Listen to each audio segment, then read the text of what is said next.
बच्चों, इस वीडियो में हम लोग परमाणु संरचना प्रारंभिक भाग का अध्ययन करेंगे। एटॉमिक स्ट्रक्चर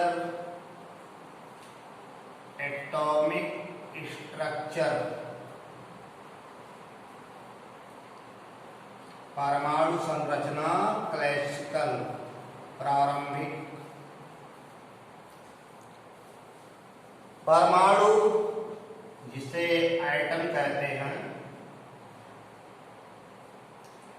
एटम शब्द का अर्थ ही अविभाज्य है, जिसको डिवाइड ना किया जा सके। तो नॉन डिवाइडेबल, अविभाज्य। तो परमाणु द्रव्य के सूक्ष्मतम कण माने जाते थे, यानी किसी पदार्थ को बारीक किया जाए, छोटे से छोटा किया जाए, तो जो न्यूनतम सबसे बारीक हिस्सा मिलेगा वो परमाणु कहलाएगा। परमाणु अविभाज्य है, ऐसी विचारधारा शुरुआत में चल रही थी। परमाणु की परिभाषा दी गई थी कि किसी तत्व के सूक्ष्मतम कण जिनसे अणु बनते हैं और जो रासायनिक अभिक्रियाओं में बिना अपघटित हुए भाग लेते हैं, उन्हें परमाणु कहते हैं। परमाणु अविभाज्य है, इसे और छोटे कणों में विभाजित नहीं किया जा सकता है। तो ये विचारधारा शुरुआत में जॉन डाल्टन नाम के वैज्ञानिक ने अपने सिद्धांत में दिया था। 19वीं शताब्दी के मध्य तक परमाणु द्रव्य के सूक्ष्मतम कण माने जाते रहे, परंतु 19वीं शताब्दी के अंतिम दशक और उसके बाद में वैज्ञानिक खोजों से यह ज्ञात हुआ कि परमाणु विभाज्य है, इसको डिवाइड किया जा सकता है। परमाणु को विभाजित किया जा सकता है और जिन कणों से परमाणु की रचना हुई है, वो सब एटॉमिक पार्टिकल्स कहलाते हैं। तो सब एटॉमिक पार्टिकल्स की खोज बाद में हुई। परमाणु के अंदर बहुत सारे कण खोजे गए। मूल रूप से परमाणु की रचना 3 कणों से है, जिन्हें इलेक्ट्रॉन, प्रोटॉन, न्यूट्रॉन कहा जाता है।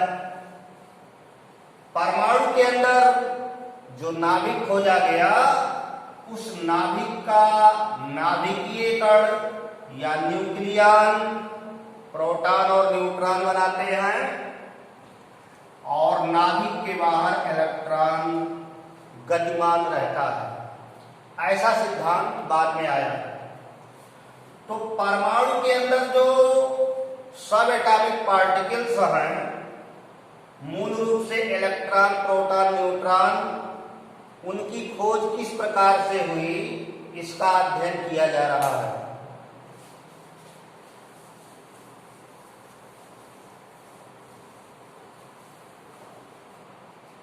तो इलेक्ट्रॉन की खोज में कैथोड किरणों की खोज आती है। Discovery of cathode rays.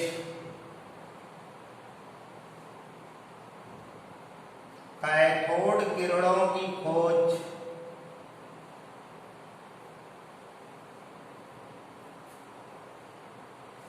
Cathode किरणें इलेक्ट्रॉन किरण पुंज से बनी होती हैं।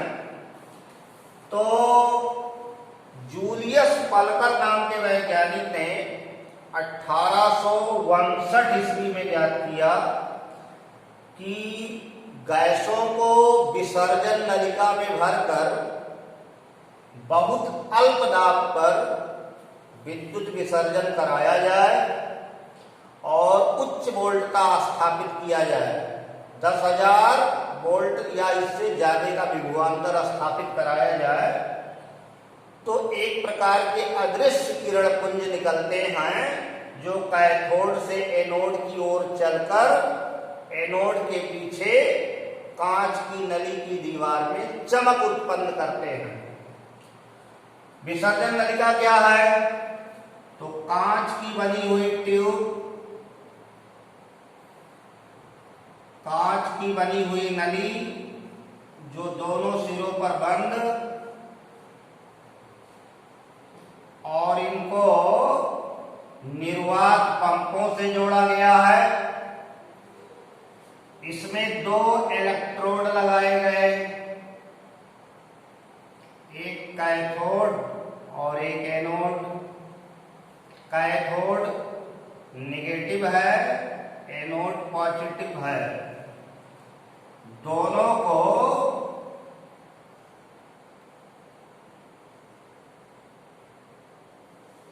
हाई वोल्टेज सोर्स से जोड़ा गया, उच्च विभव देने वाला सोर्स, हाई वोल्टेज सोर्स। और विसर्जन नलिका में गैस भरी गई।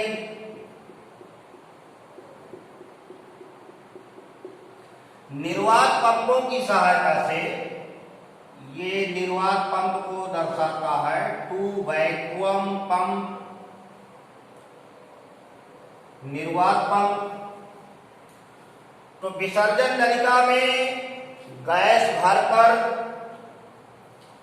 2 इलेक्ट्रोड लगाया जाए, दोनों इलेक्ट्रोडों को उच्च विभव उत्पन्न करने वाले स्रोत से जोड़ दिया जाए और विसर्जन नलिका को निर्वात पंपों से जोड़ दिया जाए।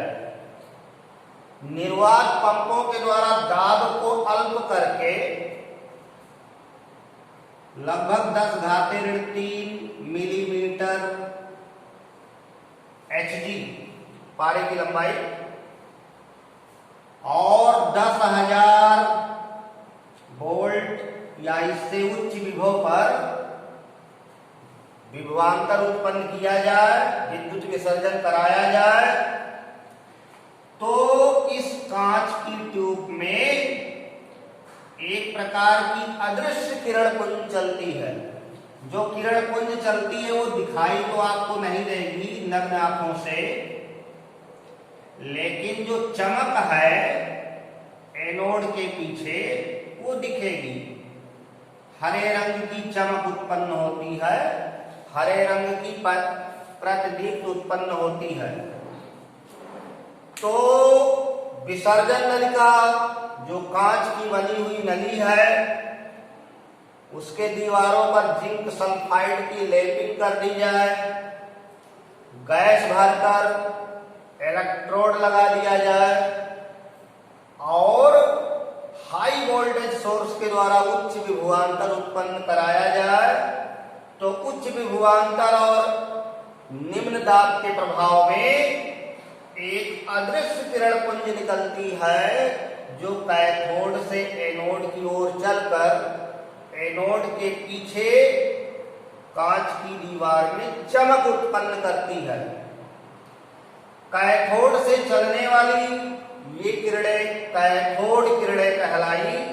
इनको कैथोड रेज कहा गया, कैथोड किरणें कहा गया।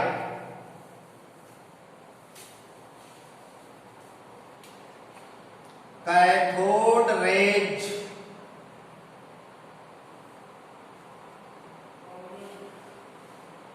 कैथोड किरणें उत्पन्न कैसी हुई? तो वैज्ञानिकों ने अध्ययन करके बताया कि विसर्जन नलिका में जो गैस भरी गई है, जब अल्प दाब पर विद्युत विसर्जन कराया जाता है तो गैस के अणुओं का आयनन हो जाता है। गैस के अणुओं के आयनन से धनायन और इलेक्ट्रॉन उत्पन्न होते हैं। धनायन त्वरित होकर कैथोड की प्लेट से टकराते हैं और कैथोड की प्लेट से टकराने के पश्चात कैथोड की प्लेट से एक अदृश्य किरण पुंज निकलती है जो कैथोड से एनोड की ओर बढ़ती है और एनोड के पीछे कांच की दीवार में चमक उत्पन्न करती है। इन किरणों का, इनके गुणों का अध्ययन किया गया कि इनकी प्रकृति क्या है, ये किस प्रकार की हैं, धनावेशित है कि ऋणावेशित हैं। तो गुणों का अध्ययन जे थॉमसन वैज्ञानिक ने 1897 ईस्वी में किया। अध्ययन इस प्रकार से किया गया,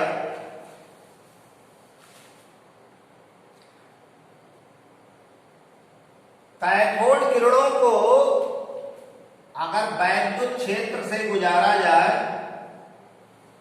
इन किरणों के मार्ग में विद्युत क्षेत्र उत्पन्न कर दिया जाए, तो ये किरणें धनावेशित प्लेट की ओर मुड़ती हैं, धनावेशित प्लेट की ओर मुड़ जाती हैं और धनावेशित प्लेट की ओर मुड़ना ये सिद्ध करता है कि ये किरणें ऋणावेशित कणों से बनी हैं। यानी कैथोड किरणें जिन कणों से बनी हैं वो निगेटिवली चार्ज्ड है, ऋणावेशित कणों से इनकी रचना हुई है। कैथोड किरणों के मार्ग में अगर अभ्रक का माइका का क्रॉस रख दिया जाए तो क्रॉस की छाया सामने दीवार पर बनती है। इसका अर्थ है कि ये किरणें सीधी रेखा में चलती हैं। बीच में अभ्रक का माइका का क्रॉस रखेंगे तो सीधा जाने के नाते उसकी छाया बनती है।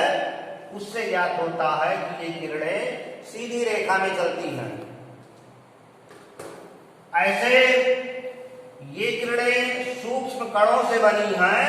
इनके मार्ग में अगर पिन व्हील, हल्का पहिया, हल्का छेपड़ी पहिया जो घूम सकता है, बहुत हल्का है, उस पिन व्हील को रख दिया जाए तो ये किरणें उसे घुमा देती हैं। घुमाने का मतलब हुआ कि ये किरणें सूक्ष्म कणों से बनी हैं जिनका अपना द्रव्यमान है और जो उच्च वेग से गतिमान है, उनमें गतिज ऊर्जा पाई जा रही है। ये किरणें अगर धातु की पतली पन्नी पर पड़ती हैं तो पन्नी गर्म होकर के लाल हो जाती है। तो धातु का गर्म होकर के लाल हो जाना ये ताप दीप्त कहलाता है। ताप दीप्त, कैथोड किरणें ताप दीप्त उत्पन्न करती हैं। कैथोड किरणों में प्रतिदीप्त उत्पन्न करने की क्षमता पाई जाती है, फ्लोरोसेंस उत्पन्न करती हैं। यानी पदार्थों पर जब ये पड़ती है तो चमक उत्पन्न होता है, वो चमक प्रतिदीप्त कहलाता है। कैथोड किरणें विद्युत और चुंबकीय क्षेत्रों में विक्षेपित हो जाती हैं, अपने मार्ग से विचलित हो जाती हैं। जब ये किरणें उच्च गलनांक की धातुओं पर पड़ती हैं, हाई मेल्टिंग पॉइंट मेटल पर पड़ती हैं तो एक्सरे एक्स किरणें उत्पन्न होती हैं। कैथोड किरणों में धातु की पतली पन्नी को भेद कर आर पार निकल जाने की क्षमता पाई जाती है। तो इस तरह जे थॉमसन ने इन किरणों के गुणों का अध्ययन किया और इलेक्ट्रॉन के खोज का श्रेय जे थॉमसन को ही जाता है। इलेक्ट्रॉन या नेगेटिव पार्टिकल या ऋण कण जिनसे कैथोड किरणों की रचना हुई है, उसके खोज का श्रेय वैज्ञानिक थॉमसन को जाता है, जे थॉमसन साहब को जाता है। तो कैथोड किरणें जिन ऋण कणों से बनी हैं उसी को इलेक्ट्रॉन कहते हैं। इलेक्ट्रॉन एक निगेटिवली चार्ज पार्टिकल है। इनके प्रकृति का अध्ययन किया गया है। Nature of cathode rays cathode किरणों की प्रकृति। तो कैथोड किरणें अति सूक्ष्म ऋणावेशित कणों से बनी हैं। कैथोड किरणें अति सूक्ष्म ऋणावेशित कणों से बनी हैं, जिन्हें इलेक्ट्रॉन कहते हैं। कैथोड रेज, ये जो बीम है, एक बंच है पार्टिकल्स का। तो कैथोड रेज जिन स्मॉल पार्टिकल से बनी हैं, उसी को इलेक्ट्रॉन कहते हैं। इलेक्ट्रॉन पुंज है कैथोड किरण। तो कैथोड किरणें अति सूक्ष्म ऋणावेशित कणों से बनी हैं, जिन्हें इलेक्ट्रॉन कहते हैं। और विसर्जन नलिका में कोई भी गैस भरी जाए, इलेक्ट्रोड किसी भी पदार्थ के बनाए जाएं, कैथोड किरणों के ऋण कणों के लिए, मतलब इलेक्ट्रॉनों के लिए, आवेश और द्रव्यमान का अनुपात एक नियतांक होता है, कांस्टेंट होता है। इसका चार्ज और मास रेशियो ये कांस्टेंट होता है। ये E/m अनुपात ये CRO से निकाला जाता है, कैथोड रे ऑसिलोस्कोप, कैथोड किरण कंपनदर्शी। तो कैथोड किरणों के ऋण कणों के लिए आवेश और द्रव्यमान का अनुपात एक नियतांक होता है। और ये सिद्ध करता है कि सभी पदार्थों से प्राप्त जो ऋण कण हैं, वो बिल्कुल समान हैं। सभी पदार्थों से एक ही प्रकार की कैथोड किरणें प्राप्त होती हैं, किसी के प्रकृति में कोई अंतर नहीं है। विसर्जन नलिका में कोई गैस भरी जाए, इलेक्ट्रोड किसी भी पदार्थ के बनाए जाएं, सबसे एक ही प्रकार की कैथोड किरणें प्राप्त होती हैं। E/m मान जो ज्ञात किया गया है कैथोड किरणों के ऋण कणों के लिए, यह है 1.7588196 गुणे 10⁻8 कूलाम प्रति ग्राम। ये आवेश और द्रव्यमान का अनुपात निकाला गया है, ये कांस्टेंट मान है। रॉबर्ट मिल्टन ने ऑयल ड्रॉप मेथड तेल बिंदुपात विधि द्वारा इलेक्ट्रॉन के आवेश, चार्ज ऑफ इलेक्ट्रॉन के आवेश की गणना किया। और यह आवेश का मान आता है 1.6021773 गुणे 10⁻19 कूलाम। इलेक्ट्रॉन का आवेश रॉबर्ट मिल्टन ने ज्ञात किया, और वह सबसे छोटा ऋणावेश है, और वह मान 1.6021773 गुणे 10⁻19 कूलाम है। यह यूनिवर्सल है, और इलेक्ट्रॉन से छोटा ऋण कण या ऋणावेश ज्ञात नहीं है। यही ऋणावेश की स्मॉलेस्ट यूनिट है। एक इलेक्ट्रॉन का चार्ज कूलाम में 1.6021773 गुणे 10⁻19 कूलाम बताया जाएगा। आवेश और द्रव्यमान का अनुपात कितना और इलेक्ट्रॉन का आवेश कितना, इन दोनों की सहायता से इलेक्ट्रॉन का द्रव्यमान निकाला गया है, मास ऑफ इलेक्ट्रॉन। तो मास ऑफ इलेक्ट्रॉन निश्चित, मास ऑफ इलेक्ट्रॉन इसका जो निश्चित मान प्राप्त हुआ वह है 9.1093,897 93897 गुणे 10⁻28 ग्राम। 9.1093,897 गुणे 10⁻28 ग्राम, या सुविधा के लिए इसे इतना ही लिखते हैं 9.1 गुणे 10⁻28 ग्राम, या किलोग्राम में 9.1 गुणे 10⁻31 किलोग्राम। तो इस तरह इलेक्ट्रॉन के आवेश और द्रव्यमान दोनों को ज्ञात किया गया। इसके पश्चात इलेक्ट्रॉन की खोज जब हो गई कैथोड किरणों से, तो वैज्ञानिकों के मन में ये आया कि अगर किसी पदार्थ में नेगेटिव पार्टिकल उपस्थित है तो पॉजिटिव पार्टिकल भी उपस्थित होगा। इसके लिए आगे कैनाल किरणों और प्रोटॉन की खोज की गई, कैनाल रे एंड डिस्कवरी ऑफ प्रोटॉन। इसका हम अध्ययन अगले वीडियो में करेंगे। धन्यवाद।